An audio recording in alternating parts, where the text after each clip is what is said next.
Hero की परिभाषा क्या है?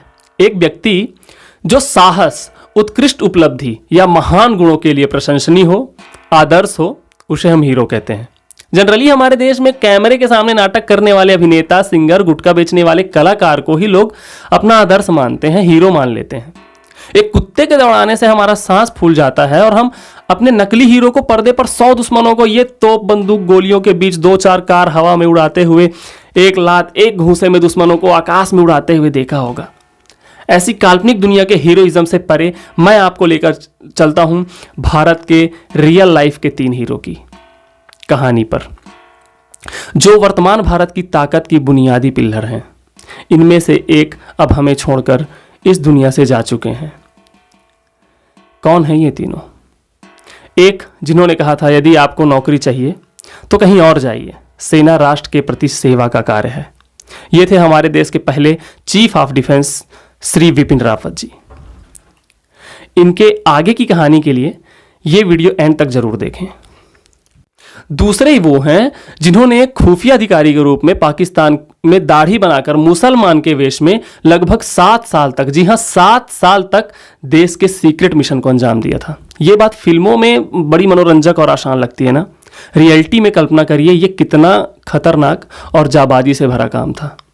ये है हमारे देश के वर्तमान राष्ट्रीय सुरक्षा सलाहकार NSA श्रीमान अजीत डोवाल जी।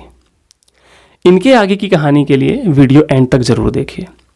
तीसरे महान पुरुष वो हैं जिन्होंने भारत के लोकतांत्रिक संप्रभुता की ताकत का पूरी दुनिया के समक्ष भारत का प्रतिनिधित्व करने वाले पूर्व विदेश सचिव एवं वर्तमान के विदेश मंत्री सुब्रमण्यम जयशंकर जी। दुनिया के बड़े बड़े राजनीतिज्ञ सुब्रमण्यम जयशंकर जी के मुरीद हैं। इन तीनों की रोचक गाथा लेकर मैं उपस्थित हूं। हेलो फ्रेंड्स, स्वागत है आपका मेरे channel K2U known to unknown में। भारत के पहले रक्षा प्रमुख, चीफ ऑफ डिफेंस स्टाफ, इससे पहले थल सेनाध्यक्ष श्रीमान विपिन रावत जी। इनके पिता लेफ्टिनेंट जनरल के पद से रिटायर हुए थे। माता उत्तरकाशी विधानसभा के विधायक किशन सिंह परमार की पुत्री थी। 11वीं गोरखा राइफल के 5वीं बटालियन से 1978 से अपने सैन्य करियर की शुरुआत करने वाले अजीत डोवाल जी को नेफा यानी कि ब्रिटिश भारत का अरुणाचल प्रदेश, जिसे बाद में 1987 में अरुणाचल प्रदेश बनाया गया, वहां बटालियन की अगुवाई की। इस प्रकार से 1978 से अपने सैन्य करियर की शुरुआत उन्होंने की। कांगो नाम के देश में शांति हेतु पीस कीपिंग फोर्स की भी अगुवाई स्वर्गीय श्री विपिन रावत जी ने की थी। सर्जिकल स्ट्राइक के तो खूब चर्चे आपने सुने होंगे, शायद इसके चर्चे आपने किए भी होंगे।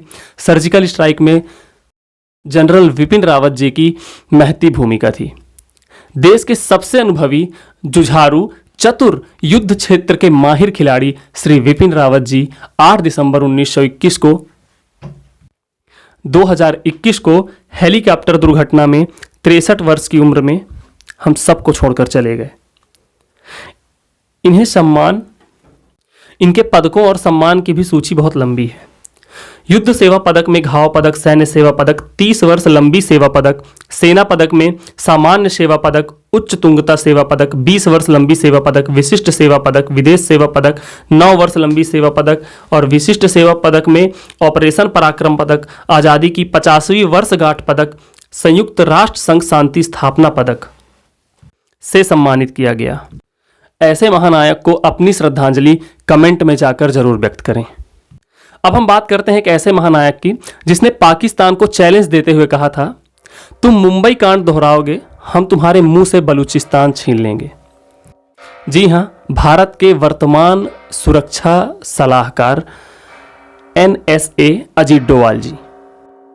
अजीत डोवाल जी 1968 के केरल कैडर में भारतीय पुलिस सेवा में शामिल, 2004-05 में इंटेलिजेंस ब्यूरो के निदेशक बनाए गए, 2014 में भारत के 5वें राष्ट्रीय सुरक्षा सलाहकार बनाए गए। जी हां, धारा 370 हटाने का mastermind Ajit Doval, surgical strike का mastermind Ajit Doval, Mizo national front विद्रोह के दौरान लाल डेंगा के 7 कमांडर में से 6 पर जीत हासिल करने वाले अजीत डोवाल, कश्मीर में कूका पारे जैसे आतंकवादियों को रोकने वाले अजीत डोभाल, 1996 में जम्मू कश्मीर में चुनाव का रास्ता साफ करने वाले अजीत डोभाल, लंदन में भारतीय उच्चायोग के मंत्री के रूप में नियुक्त होने वाले अजीत डोभाल, कांधार प्लेन हाईजैक समेत 1971 से 1999 तक के बीच इंडियन एयरलाइंस के सभी 15 विमानों के अपहरण को समाप्त करने का अनुभव रखने वाले Ajit Doval. Film Uri the surgical strike में डोभाल जी का रोल परेश रावल द्वारा चित्रित किया गया है। इनकी काबिलियत और उपलब्धियों को शब्दों में बयां किया ही नहीं जा सकता। धारा 370 हटने के बाद जम्मू कश्मीर में शांति व्यवस्था स्थापित करने के लिए अजीत डोभाल की सबसे महती भूमिका है। यह बात लोगों के कल्पना से परे है कि वहां स्थिति अभी तक इस हद तक कैसे संभाली जा सकी है। जिस किसी मिशन में अजीत डोभाल जी का माइंड लग जाता है या जिस किसी मिशन में अजीत डोभाल इन्वॉल्व हो जाते हैं, उस मिशन के सक्सेस होने के चांसेस कई गुना बढ़ जाता है। ऐसे वीर सपूत के लिए कमेंट में जय हिंद जरूर लिखें। जय हिंद लिखकर उन्हें सल्यूट जरूर करें। तीसरे हैं वर्तमान के विदेश मंत्री सुब्रमण्यम जयशंकर, एस जयशंकर। पहले ऐसे चीन में कार्यरत राजदूत थे जिन्होंने तिब्बत का दौरा किया था। तिब्बत मसले पर चीन को कैसे मिर्ची लगती है ये तो आप जानते ही होंगे। ये जितने महत्वपूर्ण पदों पर काम कर चुके हैं, इसकी बड़ी लंबी सूची है। मैं कुछ सेकंडों में इसे बहुत ही संक्षिप्त में आपको बताता हूँ। 1979 में उन्हें मॉस्को में भारतीय मिशन का प्रथम सचिव नियुक्त किया गया। 1985 में वह वाशिंगटन डीसी में भारतीय दूतावास के प्रथम सचिव बने। 1988 में वह भारतीय शांति सेना के राजनीतिक सलाहकार और श्रीलंका में भारतीय मिशन के प्रथम सचिव बने। 1996 में वह टोक्यो में भारतीय दूतावास के उप प्रमुख बने। 2000 में वह चेक गणराज्य के भारत के राजदूत बने। 2004 में उन्हें नई दिल्ली के विदेश मंत्रालय में संयुक्त सचिव के रूप में नियुक्त किया गया। 2007 में एस जयशंकर को सिंगापुर के भारत के उच्चायुक्त का पद का कार्यभार सौंपा गया। 2009 में उन्हें 4.5 साल तक के कार्यकाल के साथ चीन में भारत के सबसे लंबे समय तक सेवा देने वाले राजदूत के रूप में जाना जाता है। सितंबर 2013 में उन्होंने संयुक्त राज्य अमेरिका में भारत के राजदूत के रूप में काम किया। 29 जनवरी 2015 को एस जयशंकर को भारत के विदेश मंत्री के रूप में नियुक्त किया गया। 28 जनवरी 2015 की बैठक के बाद उनकी नियुक्ति की घोषणा प्रधानमंत्री नरेंद्र मोदी जी की अध्यक्षता में की गई। इनके पुरस्कार और उपलब्धियों की लिस्ट भी थोड़ी लंबी है। 2019 में उन्हें भारत के राष्ट्रपति रामनाथ कोविंद जी के द्वारा पद्मश्री पुरस्कार से सम्मानित किया गया था। वे भारत अमेरिका के बीच इंडो न्यूक्लियर डील के भी बेहद करीबी किरदार हैं। अमेरिका, चीन समेत आसियान के बेहद महत्वपूर्ण कूटनीतिक असाइनमेंट पर भी उन्होंने काम किया। एस जयशंकर इतिहासकार संजय सुब्रमण्यम और भारत के पूर्व ग्रामीण विकास सचिव एस विजय कुमार के भाई हैं। विदेश मंत्री बनने के बाद एस जयशंकर जी के बयान और उनके व्यक्तित्व की चर्चा पूरी दुनिया में होती रहती है। खासकर हमारे पड़ोसी देश पाकिस्तान में उनके बयानों की चर्चा होती ही रहती है।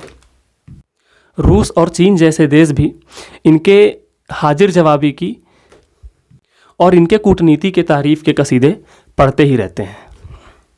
तो मोदी मंत्रिमंडल के इस सबसे इंटेलिजेंट और काबिल मंत्री के बारे में आपका क्या राय है, कमेंट में ज़रूर लिखें। ये वीडियो आपको कैसा लगा? अगर अच्छा लगा हो तो सब्सक्राइब और शेयर ज़रूर करें। बहुत बहुत धन्यवाद।